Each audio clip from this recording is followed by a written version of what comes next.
decisions to make. It's maybe originally it's all about cities, and it's basically the difference of which cities. Right. What kind of jobs for a foreign company or a Chinese company. But these days, they have more decisions to make. They have to make choice. The first one is city or countryside. Right. And I'm sure for a lot of them coming from the countryside, they'd rather, you know, stay in the city and lead a different kind of lifestyle. Yeah. But I do know there's been a pretty decent wave of people, you know, coming to the city for education and then deciding that they want to go back home and make a difference, which what we're seeing, I guess, with these village officials and or job I have also read positions. statistics that a lot of the people, you know, when there was this economic crisis hit, and many had to go back, the migrant workers had to go back to their homes. Many of them actually didn't go back to the cities because they discovered there were actually fairly good opportunities opening up there. And also, I think there's kind of a very slow sea change undergoing in China, which is the disparity between the city and the countryside is still pretty great, but the countryside is evolving. And it's changing, and it's becoming a much more reasonable place to live. It's becoming connected to the internet. It's becoming connected with highways. And in fact, that's a new proposal the government is trying to do now, which is to connect all of these little villages and towns with paved roads, with highways. And then also, you know, the industries, especially in the south, that's becoming, you know, more and more of an industrial base. So it may be that for these people, it's increasingly not a bad decision to go back home. Yeah. It is indeed not a bad decision. I mean, when there is a gap between the development in cities and in the countryside, and lots of these graduates would choose to stay in the cities because they see more opportunities. But as you said, the countryside is also developing, and you know, it's more connected with the modern life. And when you see the whole country as one whole picture, then all these graduates, they see better opportunities in some cases in the countryside.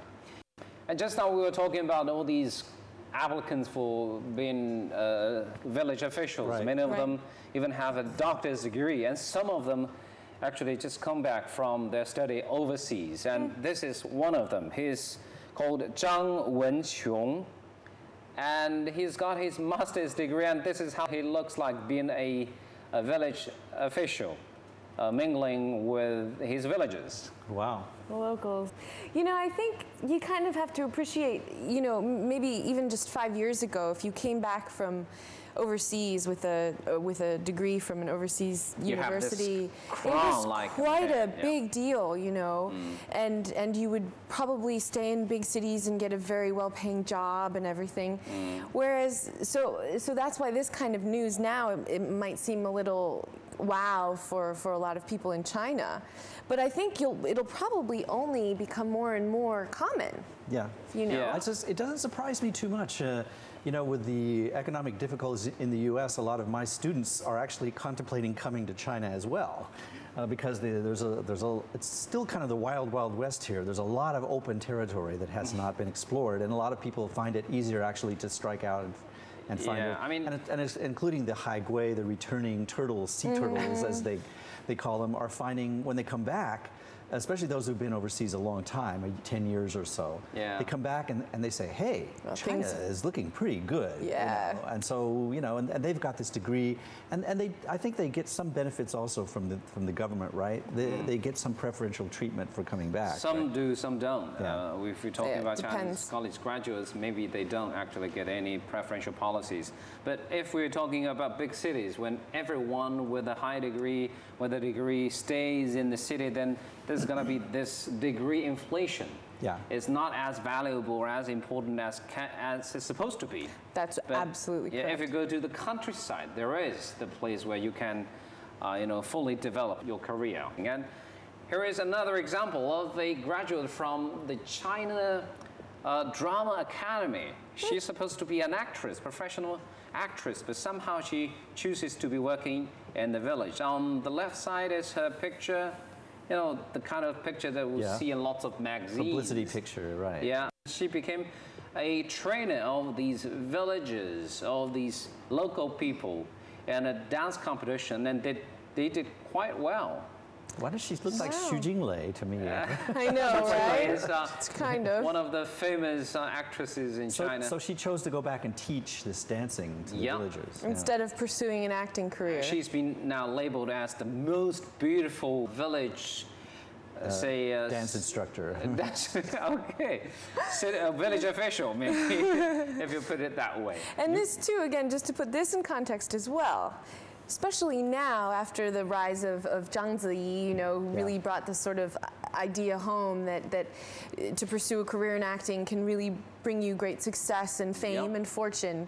The Central Drama Academy here in Beijing just has hundreds of applicants every year, thousands of applicants. Right. And so to be a graduate of the Central Drama Academy and have a degree like this, you pretty much are assured that you can have some kind of a career in acting. Mm-hmm. But for her to put that aside when it's sought after by so many people and go do this is, again, it's a new wave of Yeah, but again, I think that could be also very good to her career, her acting career, and this is real life she's experiencing, and this could be very helpful for her future career. Absolutely.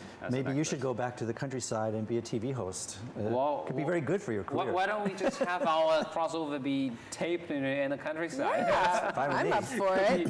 A good experiment. Leave all this traffic behind. Yes.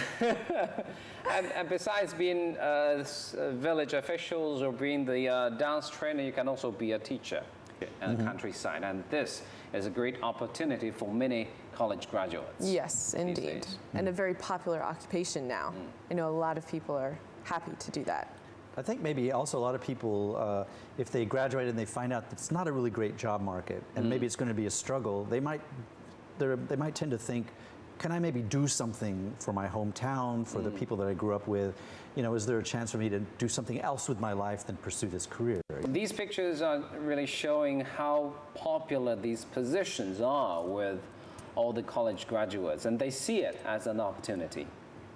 What are they doing there? They're applying for the positions. Applying for teaching. For the teaching positions. And the teaching positions in sort of more remote places are hard. It's not an easy life. It's not. But you do end up teaching students who have just such a thirst and you might change their life. And you have the potential to really influence their life or their lives. It's an incredible thing. It is. Yeah. Anyway, we're talking about the employment or career prospect of these college graduates in China, and they've got decisions to make. And when we come back after a short break, more decisions to make.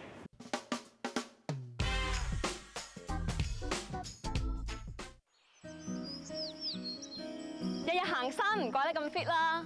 健康體魄係要經常鍛鍊嘅，未雨綢繆啊嘛。就好似將來百年歸老，都可以計劃定唔同嘅安排，例如選擇公眾骨灰龕。係啊，政府會增加供應㗎。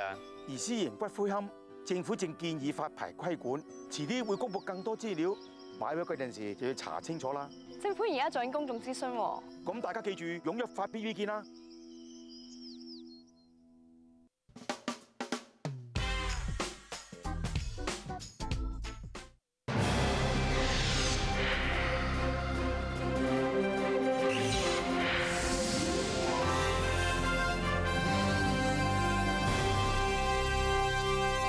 Welcome back to Crossover. Just now we were talking about city or countryside, and here is another decision they have to consider: to be employed or to be self-employed. Yes, that's another very popular thing, is to sort of go into business for yourself and have a little something going on the side. Well, it depends on your personality and it depends on your ambition. A lot of people can see that, especially nowadays, in the company situation, most people don't stay. I've seen the figures. They stay with a major multinational company or something no more than 2 or 3 years, and they're always jumping from one company to the other. Whereas if you start your own company, then it may be hard at the beginning at the bottom level, but after, if you're successful after 5, 6, 7, 8, 9, 10 years, you're not only your own boss, but you've got a lot more money rolling in and a lot more control over your own life. So it sort of depends on your personality. It's not for everyone.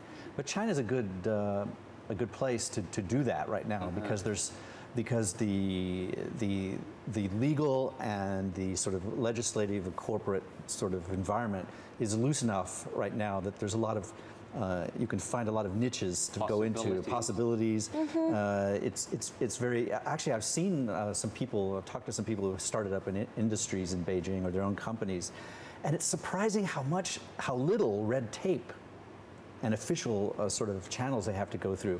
It's really a matter of just filling out a few forms, getting a stamp. Quite easy. Much, much easier than a place like the United States or other places where you have a whole pile of paperwork, zoning regulations, all kinds of, if you're starting at a restaurant, you've got to get all kinds of sanitation approval. And it might take you a year or more even just to get the paperwork to start a company. And here in Beijing, I don't know about Shanghai, but here in Beijing, really a few weeks, a month at the most, and you're on your way. I have a really good friend who likes to do photography and likes to do Photoshop. She likes to Photoshop pictures. And so she decided to open an internet clothing store on like an Amazon type place, Taobao. And so she has her own little clothing store, and she takes all the photos herself of the clothing she sells, and she photoshops them. And that's really what she likes to do. But she's selling clothes on the side. She's the owner. And she has a great business. She just, a few months ago, took a 3-week vacation to Spain. Well, I mean, she's really doing very well.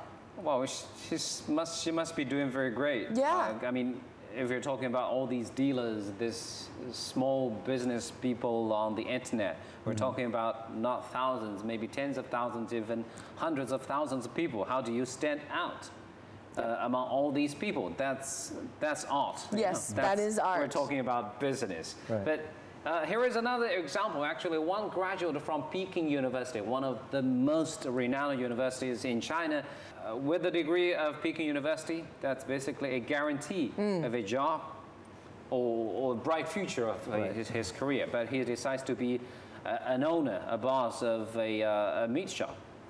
And he's doing great. The annual revenue for that shop, for his chains actually, is 200 million.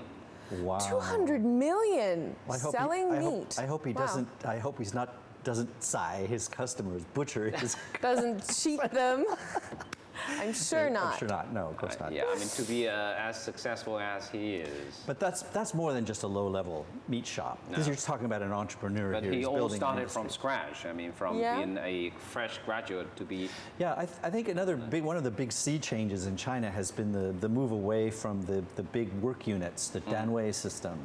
So, in the old days, a graduate from Peking University at least could go in a state-owned enterprise or a academia and live a comfortable life, at least a safe life with everything taken care of. And nowadays, although in other areas of life in the business world, there's been a lot of expansion, a lot of opening. The academic world, academia is still pretty much the way it was in the 1980s and 90s. You know, very, very bare minimal salary. They give you housing and a few things. And so even the people within academia are like trying to find ways of doing business outside of their job. And I think this is forcing college graduates to think a little bit harder, to find more creative ways to make a living than they would have done 15 and 20 years before, ago. yeah. Yep. But not every graduate is as successful as he is. No, of course not. Somehow it gives people that opportunity. And here is another example. It's a graduate from Fudan University in Shanghai. When he graduates from his university, he decides to sell lunch boxes. Yeah. Oh, yeah. That's the owner, the one in purple. So he's, set up But his own business. he's doing pretty well. I mean, he enjoys his lifestyle, and he's satisfying the needs of his fellow students. Well, that's great. It's pretty good. And people really are getting creative these days. All kinds of stuff. So it's either an owner of a meat shop or maybe selling lunch boxes, boxed lunches. And these are all the possibilities for graduates these years. That's true. And people are getting creative, and oftentimes you hear stories about people sort of starting out really well and then reversing their sort of career path. For example, I know I've heard a story about a girl who graduated from Oxford in England, top university, worked at a international, I think it was PricewaterhouseCoopers or something, for 4 years, was doing really well, and then she quit her job to become a plumber. Wow. And, but the thing is, I guess part of her reasoning was, she had had enough of this sort of tense, long working hours and being in a sort of very stressful environment, and she just wanted to do something that she could, sustain a certain degree of lifestyle, and be comfortable and, have her own make her own working hours, and she's perfectly happy. Wow. Yeah. Which, that happens. It happens sometimes in the West. We tend to hear this with people who are toward the end of about ready to retire in their 40s or 50s, and they suddenly give up this lucrative career to be, a stock keeper or plumber or something like that. But you don't normally hear this about people that have just graduated or are just beginning their career. So it's sort of interesting. Yeah, to be working in consulting companies sometimes it's huge pressure, and Yeah. really depends how you're going to deal from with what that. I know of PricewaterhouseCoopers, that can be incredibly intense. Yeah. It's probably it's not for everybody. And No. so I can see her wanting to get out of that and get into something a little more sane. Now, another decision, it's to find a job or to keep studying. When you face all this, employment pressure, there is actually a way out that is, okay, I would rather stay in campus. If I can't still find a job, then maybe a doctor's degree. PhD. Or a PhD, Yeah. that can be a decision. Well, I think ever since really the economic crisis hit, a lot of people I know at that time were having a tough time finding jobs, and going back to school was a great option. And so I think a lot of competition sort of blossomed out of that because so many people are wanting to go back to school. But it is, I know people who are professional students, really, that just, get one degree and then get another degree. I think that's more possible in the West than in China, where if you're in school, you're really a student, you're on a certain track. It's not easy to change majors. It's not easy to take a half year off. You've got to stay in with it. And I think maybe increasingly, at least in China, people are looking at that. Unless there's a good monetary reason for it, it doesn't make much sense. A lot of people in the U.S. they have the luxury of exploring a few more years. They'll try another degree or something. I don't hear people in China doing that. But if you go back to your story, and some people would rather just stay in the campus. They're avoiding all this pressure from the society, from say the real world. And here is one example. She's in her second year of her graduate study, and actually she's got lots of diplomas or degrees. Let's just take a look. Well, she's got lots of degrees and diplomas, including 3 equivalent associate degrees. Okay. 3 bachelor's degrees and 1 master's degree. This is a professional student. You're right, So Charlotte. in all 16 years, and she's a part-time private tutor, and she also teaches in maybe some other schools, and she bought a second-hand apartment in that campus. And she just wants to be living in that campus. In a way, what's wrong with that? It's that's just a fine. lifestyle. People She love chooses learning. to. You love getting degrees. I've known people like that. They're not money But oriented. I do agree with you, though, David, that you don't see as many professional students, what we think of as professional students in China, Right. as we do in say, the United States. Right. In the United States, really, to hear that someone's gone back to school at any age is quite normal. Yeah. When many graduates make that decision to keep studying, to continue pursuing more degrees, is a result of all this employment pressure, and that's why we see an increasing number of applicants for graduate courses every year. The competition there is just like national entrance examination every year. Right. So basically, these graduate students will get another decision to make. It's either you see yourself as the elite or just one of the average people. Because traditionally, especially in the old times, to be enrolled in the university, by the university, to be a college graduate, as you said, it means a lot. That means you are now part of this elite world. Elite group of people. Yeah. You have that label, they enjoy that label, that brings a lot to you. But these days, as we are seeing millions of graduates every year, that crown is going away. Yeah, it is, slowly but surely. I think a lot of those kind of people, there definitely are people whose interests are going to be in academic. They're going to be in academia. Yep. A lot of those people are going to graduate from a Chinese university. In some ways, they very often got their sights set on overseas, because the institutes of higher learning is really the place they want to be. Okay. And so very often if you look at, you go to any major American university and you look at the PhD holders, the PhD candidates, Research fellows. they're all names like Zhang and Li. That's and, true. And, That's true. And that's where they're finding that that's the place where they can sort of develop their skills. If you want to go into business, if you want to make money, I'm not so sure that China might not be the best place to be right now for lots of reasons. So I see this split happening. So the elite notion is still there, but I think it's less and less operative here in this culture. I mean, they may sort of say, wow, you're really great, you got a PhD. Now, so what? What have you done with it? Like, what are you doing now? What can you do with it? Because there's quite frankly, there's not as much, I think, as just intrinsic respect for learning that there used to be in the old Confucian days. And now people, they want to say, well, how does this translate into some money? Yeah, you could be a college graduate, but so was Bill Gates, and look what he did. And we don't want someone who's just getting 16 degrees. So, I mean, I think there's this split there, and I think they're equally valid. And I certainly think that people go overseas to get higher degrees. It's a good thing, but it's not for everybody. Yeah.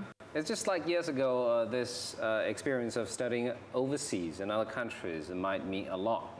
That means, okay, you're a return student, a return overseas student.